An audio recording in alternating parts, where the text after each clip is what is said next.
Shalom, selamat pagi bagi segenap warga gereja Toraja Jemaat Depok yang dikasihi Tuhan.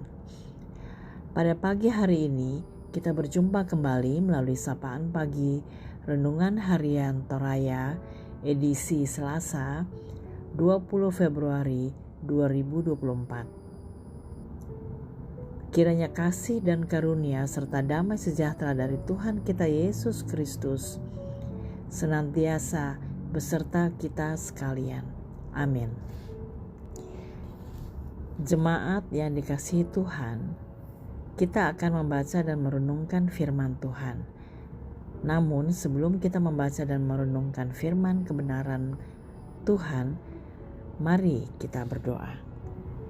Tuhan Allah Bapa kami yang bertahta dalam kerajaan sorga, kembali kami datang ke hadirat-Mu yang kudus untuk berterima kasih karena penyertaan-Mu sehingga kami dapat beristirahat dengan tenang tadi malam. Dan pada pagi hari ini Kau telah membangunkan kami ya Tuhan dengan tubuh yang penuh berkat. Kiranya Engkau menyertai kami sepanjang kehidupan kami pada hari ini ya Tuhan. Memberkati kami sehingga kami dapat menikmati hari pemberian-Mu ini. Dan juga apapun yang kami lakukan pada hari ini senantiasa dapat berhasil karena Tuhan yang menuntun dan menolong kami. Ya Tuhan Yesus, sebelum beraktivitas kami akan membaca dan merenungkan firman-Mu. Layakkan dan kuduskan kami ya Tuhan. Di dalam nama anak-Mu Yesus Kristus kami berdoa. Amin. Pembacaan Alkitab kita pada pagi hari ini terambil dari 1 Petrus 3 ayat 8 sampai 18a. Dan nats penekanannya terambil dari 1 Petrus 3 ayat 17. Sebab lebih baik menderita karena berbuat baik jika hal itu dikehendaki Allah daripada menderita karena berbuat jahat. Judul renungan pada pagi hari ini adalah kasih melahirkan damai, atau dalam bahasa Torajanya Pak Kamase umpa butu karapasan. Semua orang tentu mengharapkan kedamaian atau yang sering kali kita sebut damai sejahtera. Dalam bahasa Toraja disebut karapasan, yang menggambarkan keadaan penuh kedamaian. Untuk sampai pada karapasan dibutuhkan relasi yang baik. Relasi baik tersebut dapat terwujud ketika ada kasih di dalamnya. Kasih itulah yang melahirkan kedamaian hidup. Tentu semua ingin damai. Tetapi apakah semua telah menyatakan kasih?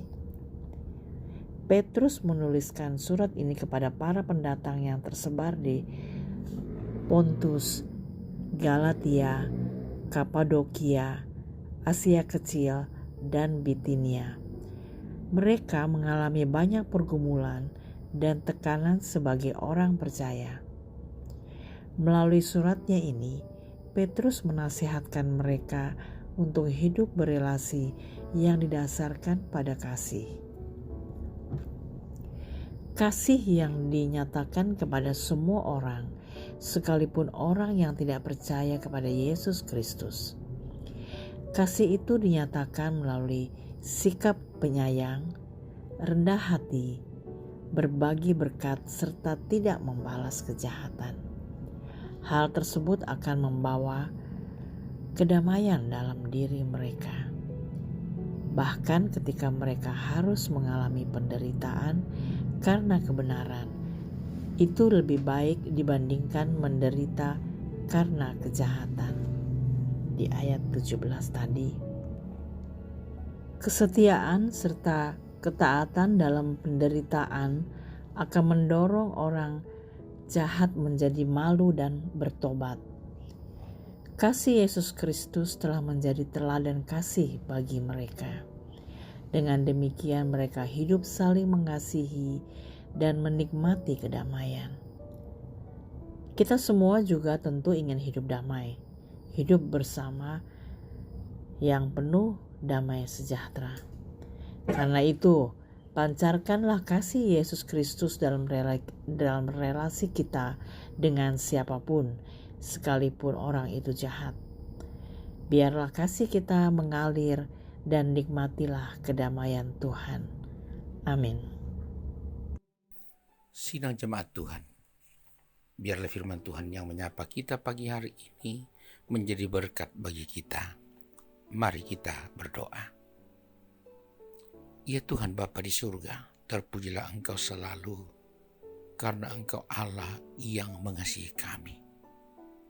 Dan pagi hari ini, kasih itu kami alami lagi melalui firman-Mu yang menyapa kami, yang mengingatkan kami bahwa kasih melahirkan damai.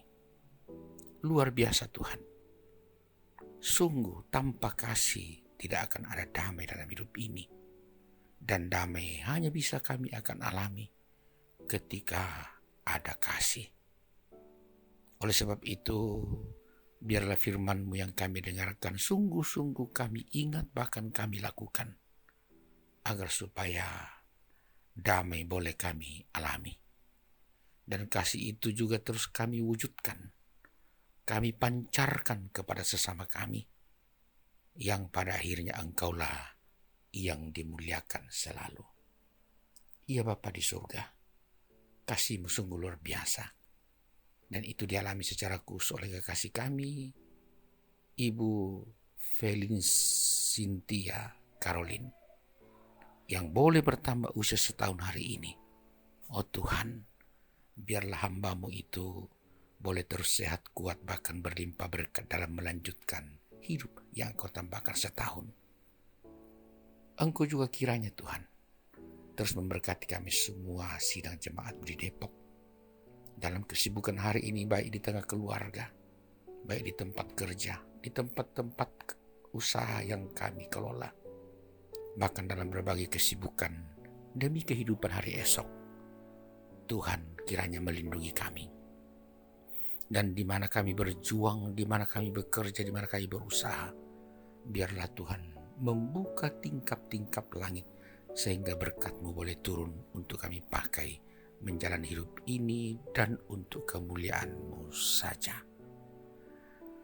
Biarlah juga anak cucu Engkau karuniakan yang terus tumbuh kembang bahkan menuntut ilmu, selalu dalam perlindungan Tuhan. Bahkan bayi-bayi dalam kandungan yang adalah karunia-Mu terus Engkau jaga. Orang-orang tua kami lanjut usia, kekasih-kekasih kami yang sedang sakit di rumah atau di rumah-rumah sakit, kasihilah mereka semua, karuniakan apa yang mereka rindukan. Tuhan, biarlah kami sila jemaat di Depok, jauh maupun dekat, terus bergandengan tangan menikmati persekutuan yang Kau karuniakan. Juga sebagai sidang jemaat-Mu, biarlah kami boleh hidup dengan damai di tengah keluarga, mewujudkan kasih satu dengan yang lain seperti Engkau mengasihi kami. Bahkan kasih itu dialami oleh orang lain. Jagai kami selalu Tuhan, ampuni dosa-dosa kami dan terimalah doa kami dalam nama Yesus Kristus Tuhan. Amin. Jemaat yang kasih, marilah menjalani hari ini dan kita selalu menyatakan kasih, karena kasih itu akan melahirkan damai, dan terimalah berkat Tuhan. Tuhan memberkati engkau dan melindungi engkau. Tuhan menyinari engkau dengan wajahnya dan memberi engkau kasih karunia. Tuhan menghadapkan wajahnya kepadamu dan memberi engkau damai sejahtera. Amin. Selamat menjalani hari ini sidang jemaat. Tuhan memberkati kita semua. Selamat.